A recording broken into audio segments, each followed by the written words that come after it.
What's going on, everybody? It is your boy Crypt here, and today I am going to be reacting to Joyner Lucas's new song, Devil's Work. Now, I've been gone for like a week and a half. I went to Alabama on vacation, and I also filmed a new music video, which will be dropping this Saturday at 1 p.m. Eastern Standard Time. Set your clocks. I actually left my Sony a7 III here, and I had to film it with my phone, which was very, very unsatisfying for me. But I still made the video look halfway decent, so please go watch that and show some love for me whenever it comes out this Saturday. But today we got more important stuff to handle. We got my boy Joyner Lucas, who's dropped a new song, and I feel like it's been forever since I heard anything from him. I think Lucky You was the last thing that I heard from him back in September, so I'm definitely excited. The stuff that I've seen on Twitter talking about this, it looks like it's a pretty deep emotional song and makes you think a lot, so I'm definitely all for this. I love when Joyner does this type of stuff. I'm going to give you guys my initial thoughts and reactions to it, and hopefully we love this song. If we don't, I'll let you guys know if I don't. I'll do my best to find as much hidden stuff in here as possible and really analyze this bitch. But it's my dude Joyner, okay? I don't think he's ever put out anything that I didn't like. But that's enough of me rambling on. Let's get right on into this video. Joyner Lucas's Devil's Work. Okay, so he's in the middle of a church, drinking a bottle of Hennessy, walking down the aisle with a big-ass Bible in his left hand. It's got a picture of Jesus on it. That's a really nice church. Alright, he's drunk. Oh, hold on. I see Donald Trump up there. That looks like Nipsey Hussle up there on the right. So I'm wondering what this is going to be about. And there's the Last Supper up there. Okay, pretty standard church stuff. I don't see anything else. But that's pretty interesting right there. The Donald Trump and the Nipsey Hussle right up there. So I'm wondering what this is going to be about.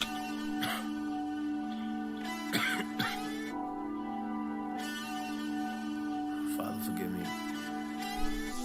I'm staring at this Bible as I keep glancing.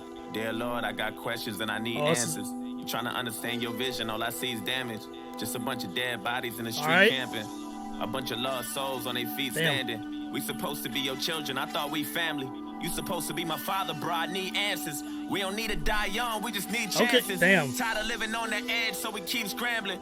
Trying to talk to these strippers, but they keep dancing. We just want me number one like Steve Francis. Bow our head saying prayer, not a seed planted. Number one like Steve Francis. Steve Francis was number one on the Rockets, and whatever team he was, I remember being on the Rockets. But I already like this a lot. I can feel the emotion about to heat up, and he's digging down, talking to God right now. Which I love these types of songs. Hobson Illmind 8 is one of my favorite songs that he's done where he's talking to God in that. So this is definitely going to be a deep, emotional song.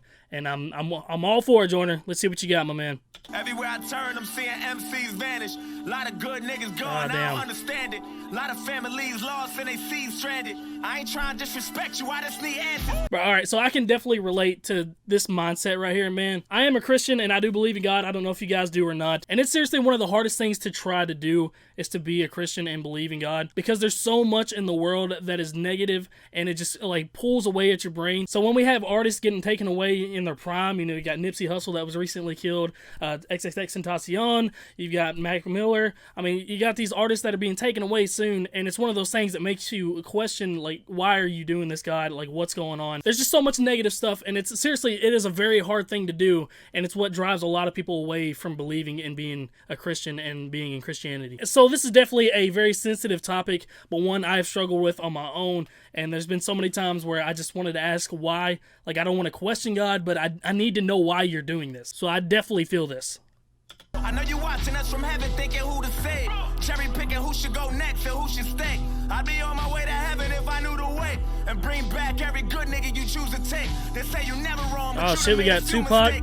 Cause you taking the wrong niggas, maybe you should trade. Trade us back all the real ones, remove the fakes. I think you should trade. Give us Tupac back and take that nigga shook. Damn. Legend resurrected, he gon' live for good. I be screaming thug life in every different hood. If only you can bring him back, Lord, I wish you would. Give damn, man. Give us triple X. Damn.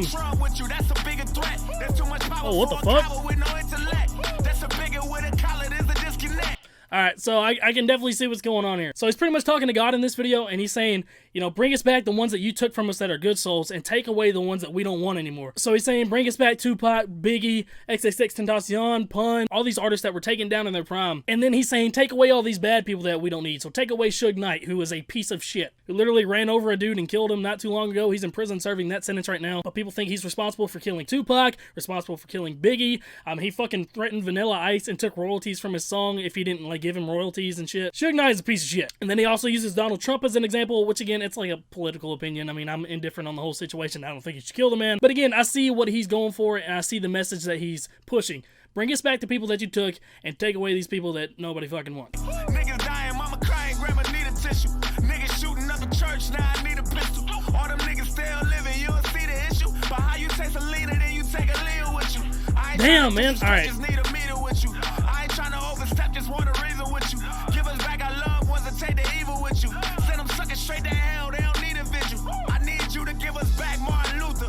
Take Martin Shkreli. Give us back Malcolm. Take R. Kelly. Bro, oh fuck, that's some shots right there. All right, so he's saying bring back Martin Luther, take back the dude that was like charging a shitload of money for the AIDS cure. I'm pretty sure is who that guy was, that white dude. Then he was saying bring back Selena, who was a Hispanic artist who was very talented, who was shot and killed by the leader of her own fan club. And then take R. Kelly, who is obviously in just a shitload of shit right now with, you know, the women and sexual abuse charges and all the other crazy stuff that's going on. But I hear him talking about how these people are shooting up churches and now he has to take a gun to church because he's afraid somebody's going to come shoot him while he's at church. That's deep as shit, and it's so real. Like, it's actually crazy. And Joyner's saying stuff that all of us have said before. You know, why are these people roaming the streets free? Why are these killers and stuff out here doing this shit? But then nice people are taken away in their prime. Like, only the good die young. It's definitely a solid message, and I know this is something that's got to be hard for him to rap about. So, major props. R.I.P. Lil Snoop, get that boy's life back. Take Eric Holder, give us Damn. right back. I'm sending you this message, Lord, I hope you hit me right back. They say I'm on the wrong train, I know I'm on the right track. Alright, so I'm trying to explain a lot of the people he's talking about in here because some people might not even know. Eric Wright was Eazy-E, who died very young due to AIDS. Eric Holder, I believe that's the guy that killed Nipsey Hussle. I mean, he's name-dropping a lot of people that should still be here that were taken in their prime, and name-dropping a lot of people who are still alive and pieces of shit that need to be gone. Cause Trayvon Garden only did was try to fight back. Zimmerman walk around free, we don't like that. Yeah, it's the same thing. Fathers and our sisters and our cousins from us. Got these children getting murdered while they double dutching. Wonder why the fuck you take Nipsey Hussle from us. Damn, you took a true king, a true brother from us. This a fucking marathon, but they running from us. Now everybody got guns. Oh shit. Alright, so sorry, there was a double entendre with Marathon and Nipsey Hussle because that's the brand that Nipsey Hussle ran, and it's saying that, you know, they got marathons, but they're running from us. I see the double entendre there. But again, he is still harping on that entire idea. You know, you got kids out here playing double dutch who are getting murdered, just jumping rope, being innocent little kids. He's talking about all this crazy stuff that's happening that he doesn't understand why it's happening, and he wants a reason from God. And it's a very good message. And every gangster want to prove that they tough or something. You know it's not fair, tell the truth. I've been in my feelings too. But if you took Emmett Till, at least take Dylan Roof, at least take James Holmes. All right, so Dylan Roof was the South Carolina. He shot up the black church in South Carolina and killed just a crazy amount of people. And then James Holmes was the guy that shot up the theater in Colorado during the Batman premiere movie. Emmett Till was a black man back in the, I think it was early 1900s, late 1800s. I can't remember exactly when the time period was, but he whistled at a white woman, and then he was just brutally tortured, and they threw him in a river, and like, I mean, you can just look up the story of Emmett Till. It's horrific. I ain't even mad at that. Just bring back Whitney and give us Michael Jackson back. Feds want me, and then slam it down. Ain't no justice for Sandra Bland. We up like a sailing fan. Lord, if you listen, I'm just looking Sandra for a Bland? hand in hand. Take out the fuck niggas and give us back our fam again. Drowning in my tears, trying to pray for something. Wonder why you give us life for you to take it from us. Wonder why you give us family then erase it from us.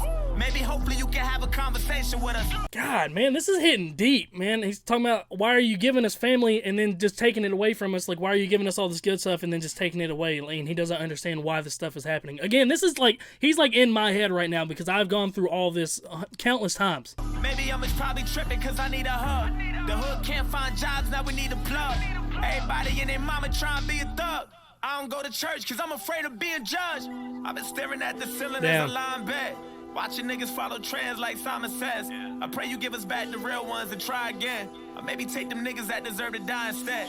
Tommy Lauren run her mouth and then she get defensive.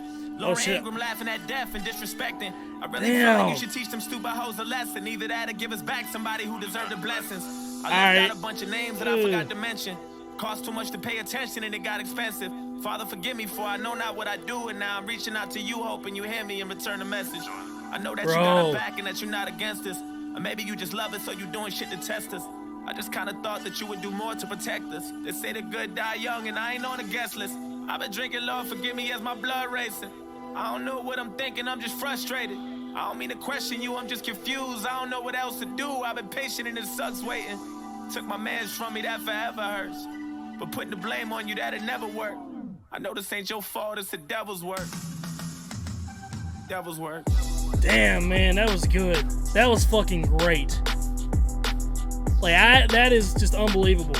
And he's stumbling out of the church drunk. Bro, that was a phenomenal fucking song. You don't have artists nowadays who are touching sensitive topics like this and doing such a great job at portraying the message like Joyner just did right there. And this is another great thing for Joyner because it's getting him out of like the fast rapper box that a lot of people like to put him in. If you don't like Joyner after listening to something like this, then you're just a hater. I don't understand how you can't like a song with a great message like this and the way he said it. Because this is something that I know like everybody has had to deal with at some point in their life. Like all this horrific stuff happening and you're just asking like, why is this happening? I'm trying to be such a good person. Why is all this stuff happening to me? Why are you taking my family from me? Why has my girlfriend left me? Why have I lost my job when I've done nothing but be nice to people and try to be a good person? And this is like hitting home with me hard right now because I mean, I've just gone through like the craziest fucking month of my life. Like my last song I did was called The Worst Day of My Life with all the crazy shit that happened, and it just kept adding on throughout the entire month. And I spent all of last month questioning like, why God is all this stuff happening to me? And then Joyner kind of answers it is like, I know it's not you, it's the devil's work, which is an interesting twist on the end of it. So I definitely applaud Joyner for making people think, and I think he's really good at that. You know, he had his I'm Not Racist song, which made everybody in the world think.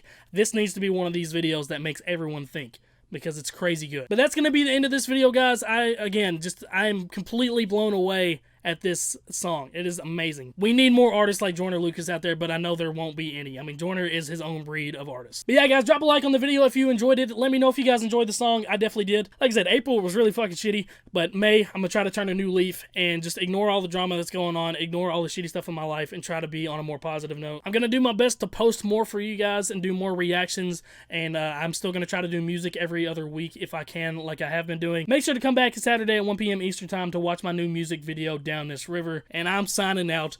Penis.